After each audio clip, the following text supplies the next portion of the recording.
Hello and welcome along to another episode of this FM21 story, The Head Coach with me, Daniel. We're back today for part 109 and we've got a tough test, or two, in this episode. We face AC Milan away from home in a massive game between last year's first and second side in Serie A. And then as European champions, remarkably, we have drawn a group of death in the Champions League. I'll show you the rest in a moment, but we are starting away at Old Trafford facing Manchester United. We saw when we were at Tottenham, Southampton and Derby just how strong they are, and that's going to be a ridiculously hard match. So if you're looking forward to finding out how we cope with those two fixtures, certainly not a friendly start to the season, is it? Atalanta, who finished fourth last year and won the Europa League, Roma, who were in the top six and qualified for Europe, away, then AC Milan at home and Manchester United away. It doesn't get much bigger. If you're looking forward to it, chuck a thumbs up on it. Subscribe down below for regular content. There's of course links to all the playlists in the eye above, as well as the new food channel and to the Twitch channel where we're currently in our biggest ever week of streaming, down in the description below. But let's have a look at what's been happening at Juventus, because you can see the result of one game there. We'll talk about the end of the transfer window and what went on, and we've got to have a look at the Champions League group too. But first of all, we've got an injury crisis. Popov, we mentioned in the last episode, was out. Tomiyasu, now out with a hip injury. Unavar, sprained knee ligaments on international duty. We're really starting to lose quality players. And I'm getting a little bit concerned about the depth of the squad, because maybe that's why they've got a bigger squad here, because they've got so many injury troubles or injury-prone players. If we have a look at the transfers, though, just to see how the window finished, I mean, in comparison to what we expected, potentially, it was a little bit non-eventful. If we go and have a look at the history, nobody else came into the club. And going out was only a big bunch of loans. Mostly, or all in fact, to feeder clubs. Mostly to the one in Belgium, Salty Varagem. But Carpi got a couple, Pro Vescelli as well, and FC Den Bosch. All took a player in the last week of the window. And none of them were really touching the first team. So there's no huge problems with that. Couple with fairly big potential, so we'll see how they get on. But none that would have been making an influence this season. However, I've got to show you this Champions League group. We won the Champions League. We were in pot 1, under the previous manager, that is. And this is the group that we've got as our rewards. Manchester United, we already knew about. Bayer Leverkusen of Germany. And Real Betis, who were in the top 4 in La Liga last year, as we saw. And as we managed against them with Real Madrid, we know they're a good side. They've got Pep Guardiola in charge. And how we've managed to draw that as our Champions League group. I mean, we could finish bottom if we're not at our best. It's 3 exceptional teams, all from the elite nations. We've just got so unfortunate there. I'm really a little bit upset about it, because I wanted to go on a little run in that one. The Italian Super Cup's not till January, but we're facing Lazio, so it must have been a surprise winner in the Cup, because they were a bit further down the division. And we also had a disappointing result on the first day of the league season. Not only because we were 2-0 up at the hour mark, but more because we went 3-2 up in the 93rd minute, and still didn't win the game. Roma came back from 2-0 to 2-2 in the 90th minute. Then we went back all out attack. We managed to get the third goal. Mark Back completed his brace in the 93rd minute. We went time wasting. We went defensive. And we still conceded again. And more crucially, Onana was the man who made the slip up for the third goal. And what frustrates me about that is he was the man we highlighted in the recruitment meeting. He needs to be replaced. He's the one man who's not up to this level. And we get to the position where in the big match, he's the one who costs us. And we're going to have the responsibility for that if we don't do well this season. But in the head coach save, it's the director of football that has that responsibility. And that's where the frustration comes. So I'm starting to wonder now, after 10 brilliant years, are we just going to start to face some real problems? Because Real Madrid last year, we don't need to re-explain what happened with that bottle job at the end. And if it starts to happen with Juventus too, we could be in a world of trouble. But I'm not going to get too hung up on it, because they are a top 6 side still, and we played well for the large part. But with 2 more tough games to date, we could be struggling for confidence by the time we reach some of the more middle ground sides, and the sides we'd expect to beat. So the first of those is AC Milan, who are a wonderful team. They've got some real high quality players. If we look at their key man, the Belgian Danilo Vasco, he's elite level. He's a top class winger. And he can play off either side. They've got Clarence Seedorf in charge. They've got a world-class reputation. They've got a good manager. This is going to be so difficult. If I very quickly, before we get into it, also show you the end of the transfer window for the Italian League, just to see if there were any bigger signings, because there weren't many when we last came back, and there have been. And I think you might be able to see, if I take out the Milan one there, Canali, most of them were to Inter Milan, who seem to have gone big now. So they signed Lucina Diallo from Lyon for a fee rising up to £50 million. It's an elite level left back. They signed Eduardo Garcia from Feyenoord, same fee, exceptional goalkeeper. Pretty good by our standards, I'd argue. And then Kylian Reuter for £26.5 million, who's a young centre-half who's going to be world class. So Inter have gone really big. We saw Barco in the last episode, who had also signed from Chelsea. He was a more experienced elite level winger. They've signed Vinicius Jr. from Bayern Munich, who's a brilliant experienced winger on the other side. So that's 5 massive signings, taking them up to 120, 130 million. They've got 2 more further down there. Nikolai Frite. He's even better, actually. Look at this Romanian goalkeeper. What is going on? Romania must have one of the best sides in world football here, because there are so many talented youngsters. They've signed Houssem Ouar from Liverpool as well. I mean, what a spending spree from Inter. I can see they've sold 1 there, but how have they got that much money? Oh, they sold big earlier in the summer. So Kenny Sanchez went to Barca for 104 million. That was the one. And they've replaced him with a good 5 or 6 first teamers. It's going to be a really interesting season to see if they can compete, because the early signs, if we have a look at their first game, it was a comfortable win. So maybe there's someone who we're going to have to contend with. For now, though, let's go and get into our big match against AC Milan. A win here at home would make me feel a bit more confident. But as it stands, I'm not completely comfortable with us going into this game, because we've got a few injuries. We're back from the internationals. We've got a tough game in 3 or 4 days' time. And you can see 2 of the players who were on the bench against Roma are now unavailable to play. So Chiet Roma will come onto the bench. Julio Cesar is just about back, but not fit enough to start. And everyone else is unavailable. So we've got 3 under-19s in the squad again. And that's our first choice 11 for this match. Gandara's covering on the right wing due to injuries. We've got Aït-Nouri in at left back, which we knew about because of that Cesar knock. And we're a little bit weaker in midfield as well. Ege's playing in centre mid there alongside Tonali. So this is the lineup we've gone for. Onana in goal. We need more out of him. His average rating, 6.45 so far this year. Simois and Aït-Nouri the fullbacks, with Marcelo and De Ligt at centre-half. Tonali and Ege in the middle, Balde just ahead of them. And then Back and Gandara the wingers, with Bongiorni the wonder kid up front. So into the first of today's 2 games. It is a massive episode already. And what a first 4 games it's been in charge. Welcome to the baptism of fire. Are we going to be able to survive it?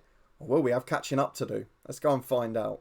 Well, we talked about the star man Vasco. He's in there, but they've got some experience as well. Myron Buardo up front. We managed at Barcelona in last year's head coach. Quality player. Luca Pellegrini, well talked about. Just seeing if there's anyone else on the bench. Orkun Kochu.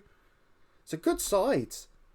You can see why they were up there last year. They've certainly recovered. They've got a top 4 team. And with us, with injuries, with a lack of confidence, with goals conceded in the last match, and without a top-class goalkeeper in his prime, maybe this is the best opportunity to play us. And again, we might be facing a side in transition. So let's see if we can avoid defeat today. And even better, try and get out on top. Well, it's been a quiet 13 minutes as we get the ball at the back with Onana, who plays out to De Ligt, and now Ege. In the centre of midfield, forced backwards again. It's a good press from AC Milan. Gandara on the right gives it to Simois, who's on the overlap. Up towards Balde, nicks it off the defender. Brilliant play from Balde. But he just took too long on the finish. He could have just slid that in. But instead tried to be clever, take that extra touch. In the end, the keeper was out to smother. But that has got to be a penalty. They say it looks harsh on the commentary. Gandara got to the byline. There was no other reason for him to go down. So I can't see that it's not a foul. We don't often see these not given. And it was in the box, so there's no risk of it being a free kick. I think we've got to see a penalty here. And then it's whether we can score it. So, penalty is given. Who's going to be taking it? Is it Sandro Tonali still? It is. He scored his last one against Roma. Let's see if he can do the same here. The experienced Italian steps up, right-footed, against AC Milan. Can he give us the lead early doors? He can. The perfect start for Juventus against AC Milan. But now we've got to avoid conceding, which is something we've not been able to do this season so far. And with a quiet 15 minutes following, we're back for AC Milan on the attack. And they've created a good quick counter-attacking chance here. Though Simois nicks it, and now Gandara can do the same back. He's surging downfield. Bongiorni's run offside, but Gandara skinned his man. That is a stunning individual goal. Robert Gandara would not normally start for this team. But he has done a fantastic job. He's got himself in. And it's 2-0, but now it's set pieces. And this is where we've been vulnerable. Tonali wins the header this time, though, to get it clear. Doesn't completely get rid of the danger though, and AC have got it on the right. They go back to the centre half, Harvey, now Wrench, but they're still keeping the ball. And the last thing we want to do is give them a sniff before half time. We've already thrown away a 2-goal lead once this season, as Tonali nicks it. If we can get that third, maybe you can just start to feel confident, but it's still AC in possession. Out to Huber on the left-hand side. Crosses block, Gandara nicks it again. Balde can bring it away to the Spanish winger. There's a little bit of a gap between midfield and attack though. We've just not found that sort of flowing move yet. Though Bongiorni gets on the end of the counter. It's a long ball up to him. He holds it up brilliantly. Back to Ege on the edge of the box. And we are making light work of last year's runners-up. At home we look much more confident. And this has been a scintillating first half display. 3-0 Juventus. Brilliant hold-up play from the youngster. If he keeps bringing others into play like that, he's going to be very popular with his teammates. As Ege gets it on halfway again. Let's really have a go now. Take them to the cleaners. Set out a statement after that Roma game. Gandara's in again. It's a beautiful threaded through ball. I think it was Ege who played it initially. But it was just tipped wide by the keeper. It's a Juve corner which Tonali will take. Great delivery as usual, but this time just over the head of the man at the near post and cleared away. Tonali gets it from back though. Chance to cross from the right, brought down by Pellegrini. Brilliant experience play. I nearly applauded there. It was that good. But it's a yellow card. It's a fantastic first half. We've just got to keep it up. We got a little complacent against Atalanta. We collapsed against Roma. But here we go 4-0 up with Matthias de Ligt. And in the first half against the next best team in the league on paper. This is just about the perfect response. What a performance it's been.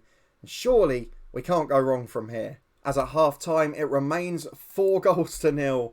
I mean, we have been ruthless, we've got to give that, which is something we hadn't done against Atalanta on the last episode. But Milan have barely had a chance, and that's something we've not done before either. We've always given away a few opportunities. As Gandara gets it on the right wing again, beats his man to the byline, Pellegrini does well to win it back there. On a yellow, had to stay on his feet and did. As Boadu loses out in the air to Marcello, falls for Nori, deputising at left back and finds back. He gives it to Tonali. Lovely through ball to the left winger again. Chance to cross. Bongiorni's in there. Harvey wins it back off him. It's another one of these extended highlights.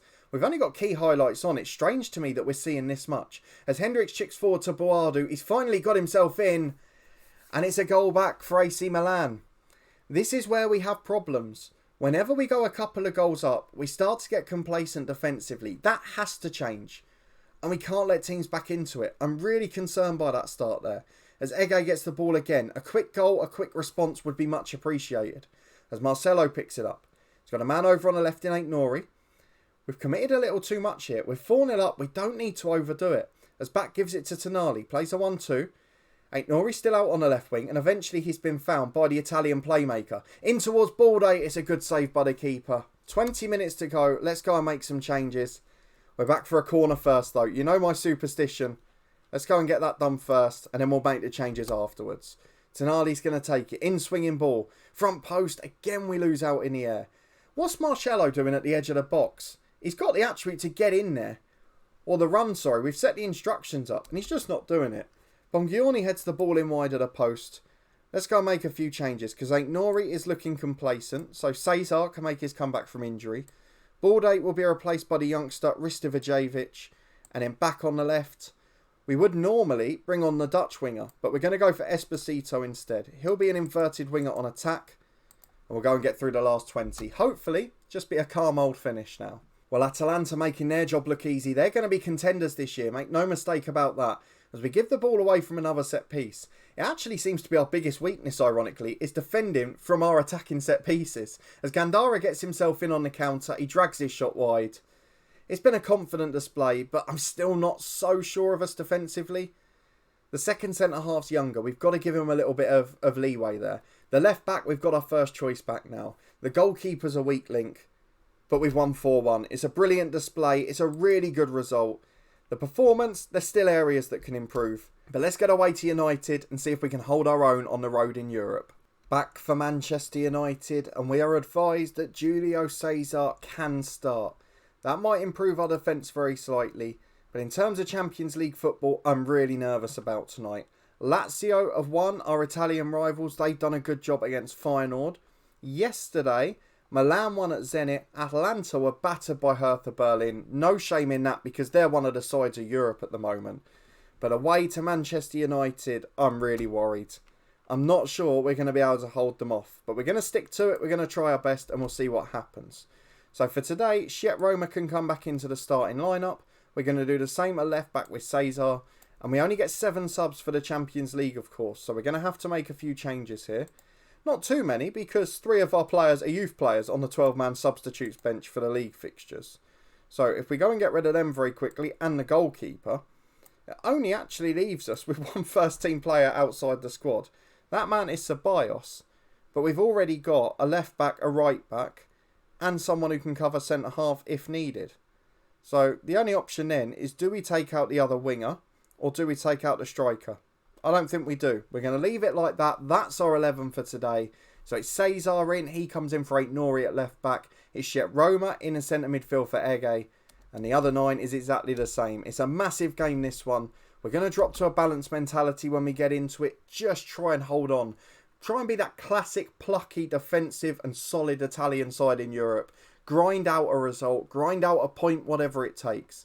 There's some familiar names in that United side. Greenwood's still there from the start of the game, but Menezes in goal, Simpson at right back, Koundé. They were all there when we were in England with Spurs. Callum Hudson-Odoi, the £195 million man on the bench. Jung, he scored a few goals against us. So let's see what today brings. We're going to tell the boys there's nothing to lose, show the world what they're capable of. With a balanced mentality, with a slightly more solid outlook, I'm hoping we can get some form of positive result.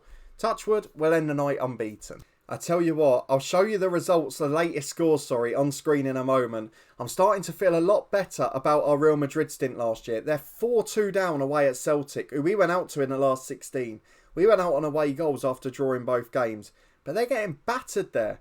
And it was 2, look at that, they were 2 up at half time and lost 4-2. So Real Madrid certainly haven't replaced us very well, have they? As Menezes gathers across pretty easily, it's been a dull first 20 minutes, the complete opposite of the Milan game so far. As Greenwood gets it on the left, I'm still worried about their quality on the counter. Greenwood into the box, don't bring him down. Nearly did. In the end, Greenwood did him a favour, he stayed on his feet. He put his shot comfortably into the side netting. Still 0-0 in the other game in Germany as well. We're hanging on already here. As Trung's corners in, Ibanez heads for 1-0. The goalkeeper was actually further forward than the player who headed the ball. The 2 men on the line were non-existent. It's a very strange defensive display there. As it is, though, it's still 1-0. It's the only shot on target of the game. So we're not going to be too concerned just yet. We've got to do better than we have. Bayer Leverkusen have got the lead in their game as well. Real Betis trail, we trail. Not good signs for the away teams. We've not really done a great deal in this match either. I'm tempted to go positive, but it only makes the counter-attacking against us worse. So I think we might just have to suck it up for a few more minutes. As United with 10 gone in the second half, this is the problem. There's absolutely no threat on their goal. We need a moment of magic on the counter, as Gandara gives it to Tonali. To Roma, gives it away. It's a really, really poor display. I know it might take 10-15 games for us to get right up to speed with the way we want to play. But this is not a good sign at all. Guerrero's made it too. Do I stick or twist? Do I try and get back in this game or keep the score down? I have to go positive. It's my instinct. We're supposed to be the European champions, one of the top sides in Europe. I know we've had the draw of death in the group stages. But we can't play like this. It's been embarrassing. As Stockbridge gets it wide to Trung again. No pressure on the ball. Simpson gets to the byline. And ever since winning the Champions League with Spurs, we are cursed in this competition. Simpson gets it into Kane. It's pathetic defending. Someone close the ball down. I have not been this frustrated at a defensive display. Well, I was going to say for a long time, but that's not true. Since Valencia on the last day of last season at Madrid. But this display's been embarrassing. Let's go and make some subs. Cesar is anxious and we need to give him a rest anyway. So Nori for him. We're going to take Balde off, who's had a poor game. We're going to take Bongiori off, who's been even worse. And I don't really know what else to say. It's been a pathetic effort. It's not been good enough. And we're deservedly 3 goals down. Though we are back eventually with a throw-in on the right-hand side. Gandara gives it away. What I don't really understand today is the boys have suddenly decided they need 30 touches each in possession. And by the time they've decided or even looked up, the ball's gone. They've been harried by a really well-pressing team. As Putz gets it at left back into Hudson-Odoi. I'm embarrassed. I don't know where it's come from. There is something wrong with this side defensively. Onana's been blamed with it again, beating it his near post. It wasn't the best effort to save it. And the fact that we've got a goalkeeper who over the season is averaging 6.4. In an update where it's very easy. What's he doing there? Where it's so easy to get good ratings as a keeper. I don't even know what he was trying to do there. He's flapping around in thin air. The ball's been headed in at the near post. What on earth is he doing? Betis are losing 4. We're losing 5. And based on this display, we have got absolutely no hope of being in the top 2. Either this needs to be a one-off night, or we're going to be flying out. And maybe, after 10 brilliant years, as I said earlier, Gandara scored a good goal. Maybe we've just peaked too soon, and we're going to have the sort of Mourinho effect I guess you're seeing now, where we just start to go wrong in the big jobs. So that finish to the season at Real Madrid really seems to have harmed us, and we certainly haven't recovered tonight. Manchester United 5, Juventus 1. And I'm pretty embarrassed to have been a part of that. We tell the boys we're not happy. We don't know what the reaction's going to be. They can do whatever they want in a dressing room, but Saturday is when it matters. We'll go and have a look at the schedule for when we're next going to be back. But my word, there's an awful lot of work to do, particularly sorting this defence out with a very poor over-the-hill keeper. Well, after that bitter disappointment, we need to go and have a look at the schedule. We've got 3 away games to the end this month, and I mean, Real Betis is going to be key now. They got whipped as well in their match, so we've got to try and get a result there. Sampdoria at home should be slightly better on paper, as should Bologna and Entella. The 2 established sides, not quite what we would expect of them from their real-life performances. Cittadella Empoli, again, it's a fixture list that we should be winning for the next 2 months. But I think given their successful win against Real Betis, we've got to come back for Bayer Leverkusen. I think we'll show the Empoli game before it, because on paper that's probably more difficult than Monza, I'd say. Let's have a look at the season preview. Yeah, so Empoli expected to finish a fair bit higher. So that's what we're going to be back for. 2 big home games in the middle of October. We need Champions League recovery, and we've got to win a domestic title this year. So if you're looking forward to finding out how we get on, please do chuck a thumbs up on the video. Subscribe down below for daily FM21 content from 2 long-term stories. You can catch up with all the playlists and the new food channel up in the eye above. A football-themed video over there earlier this weekend. And check out the link to the Twitch channel down in the description below. We've got a massive week of Twitch streams, loads of Euros watch-alongs and FM content too. So please do come and follow me over there if you haven't already. But a big thanks for watching, your continued support with the series as always. It is greatly appreciated. 1 big win today, 1 big defeat. What will it be next time? Hopefully the first game is a pattern domestically. But after that battering in England, I'm a little bit concerned. I'll see you next time to find out if we recover.